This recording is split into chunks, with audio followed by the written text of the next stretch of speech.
Iona's Views and Reviews.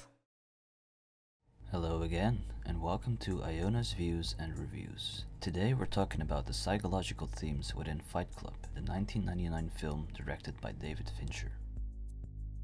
A logical and intuitive misconception about Fight Club would be to think it's a film about a man suffering from dissociative identity disorder and men fighting in underground clubs. Upon closer examination, one might find that there is much more to be said about the life and struggles of the narrator. Our nameless narrator is coming more and more to the realization that the life he had always wanted is becoming less obtainable every day. With this comes the realization that he is trying to compensate for his lack of tangible goals and accomplishments through perfectionistic, nonsensical behavior. The lack of emotional balance in his life and his ongoing episodes of insomnia dissociate the narrator further from reality. He desperately tries to connect with others in order to stay in touch with the world around him. His need for connection is so strong that the only way for him to feel any sort of emotion is to anonymously be in physical contact with complete strangers. This safe but faux connection to reality comes to an unexpected stop as soon as Marla Singer is introduced into his life, interfering with his newfound connection with the world. Our protagonist is thrown back to his old ways and is once again confronted with the emptiness of his life. He is no longer able to cope, but his need to do so remains an active part of his consciousness.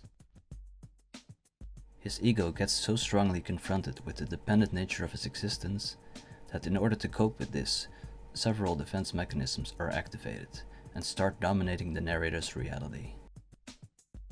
While it is tempting to explain the appearance of Tyler Durden as being a symptom of dissociative identity disorder, there are very few known facts about the narrator to support this theory. When looking at the usual etiology of DID, people who suffer from this disease often report extreme cases of childhood abuse, during which these separate identities are usually born. It is also quite uncommon for a person to have only a single separate identity. When we first see the narrator meet Tyler Durden, it is clear that they have never met before. Therefore, it is safe to say Tyler has only now manifested himself within the narrator's ego.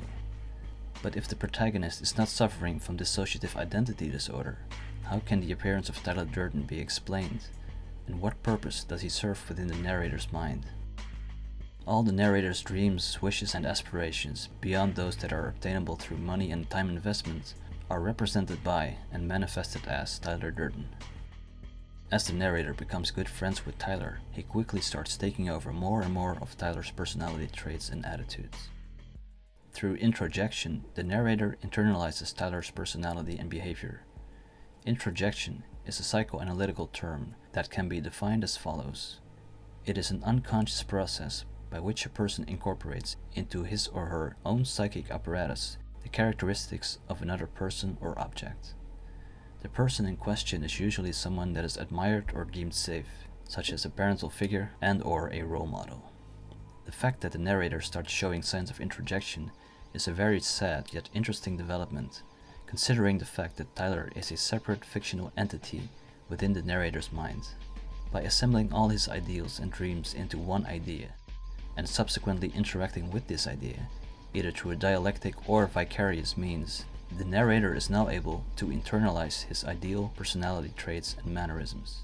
At the core of Tyler's philosophy and attitude towards the world lies the destruction of the social ego and the false sense of control within life, as opposed to a more true control of one's own fate. The narrator leaves behind his old life, centered around worthless possessions and a strict 9-to-5 office job. He no longer shows signs of perfectionism and materialism. Up until this point, he was a victim of these two personality traits, and both were born out of a desperate attempt to cope with the emptiness within his life. He moves into Tyler's house, filled with non-working equipment, old books, and uncomfortable furniture. The narrator learns to appreciate this new lifestyle and can find interest in subjects that he had previously likely perceived as mundane, showing that he is now looking for meaning within the existing world instead of trying to impose purpose onto it. The destruction of the ego is further symbolized by the film's main theme of physical violence. One night, the narrator and Tyler start a fight in order to see where their boundaries lie. This is a way for the narrator to come into contact with other people and the world around him. By engaging in physical fights and exposing his weaknesses to complete strangers, a more primal nature is awakened, resulting in a strong and fearless sense of being alive. His participation in Fight Club can be paralleled with the visitations of support groups at the start of the film, but unlike during the support groups, the narrator is now less anonymous. He does not have to lie about his reason for being there, is one of the more prominent figures within the community, and most importantly, is the creator of this very idea. Fashion, good looks, and vanity are no longer taken serious. Self-improvement, or rather the maintenance of the ego, is seen as a meaningless endeavor. Homework assignments are handed out to all the men of Project Mayhem, with which they are encouraged to interact with the outside world. These assignments are designed to help other people realize their true potential and break from their societal constraints. During the episodes of Dissociation, in which the narrator took on the identity of Tyler himself, he has been able to form a connection with the woman he fell in love with, Marla Singer. This connection starts to slowly manifest itself outside of Tyler's existence, representing a successful integration of Tyler's characteristics into the narrator's identity. But the ego is enjoying its newfound life and rebels against the self outside of Tyler Durden. An internal struggle commences. Tyler starts Project Mayhem, and in contrast to Fight Club, the narrator is not considered a key figure in this project by Tyler.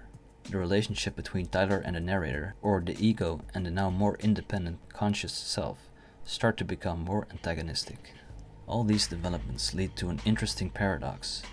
In the first place, it was the ego that, through its defense mechanisms, tried to protect the narrator from reality by manifesting Tyler Durden into his life. But this very manifestation is now trying to destroy the same ego by which it was created. Herein lies the inevitable temporary nature of this revolution within the narrator's mind. Either it is successful in destroying the social ego and its concerns with society's opinions, thereby making Tyler a manifestation that is no longer necessary, or Tyler Durden is not able to help the narrator become the person he wants to be, and therefore fails to be an effective defense mechanism. It is the first of these two possibilities that make the narrator realize the truth behind all the events that have occurred since Tyler Durden came into his life. The ego goes to great lengths to maintain its position, not only within the narrator's mind, but within society in general. The idea of Tyler Durden has become such a revered and successful entity amongst other men that he has become a separate social identity. This is another paradox within the story. Although the manifested Tyler has now served his purpose, the narrator's mind seems unable to fully let go of the ego, even after it has helped him let go of his old life and habits, and has consequently made him more able to cope with reality. The ego keeps rebelling and starts overcompensating in a highly polarized way, affecting both the narrator's sanity and society at large. What is Fight Club trying to tell us?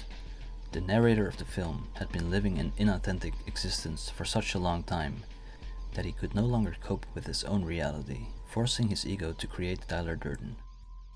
It is safe to assume the strength of the ego's compensation for the emptiness in the narrator's life is so intense because the narrator has let things get too far. He had been trying to compensate for his lack of purpose and meaning in all the wrong ways imaginable. In the original book, the events that take place after meeting Tyler even lead the narrator to end up in a mental institution. Had our protagonist sought healthier ways to deal with his existential problems earlier on, he might have found a more time-consuming yet less rigorous way to help himself get in touch with his true values and aspirations. And what about Tyler Durden? Tyler and his ideas are by no means malignant or destructive in themselves. Quite the opposite. It is only when the narrator tries to escape from Tyler that things get out of hand. This strong friction and confrontation within the self is the result of a mind that has become too polarized over time. This could have been prevented had the narrator acted more proactively within his own life at an earlier stage. These were my views on the psychological motifs within Fight Club. If you enjoyed this analysis, be sure to check out my other videos. Don't forget to like, comment, and subscribe, and until next time.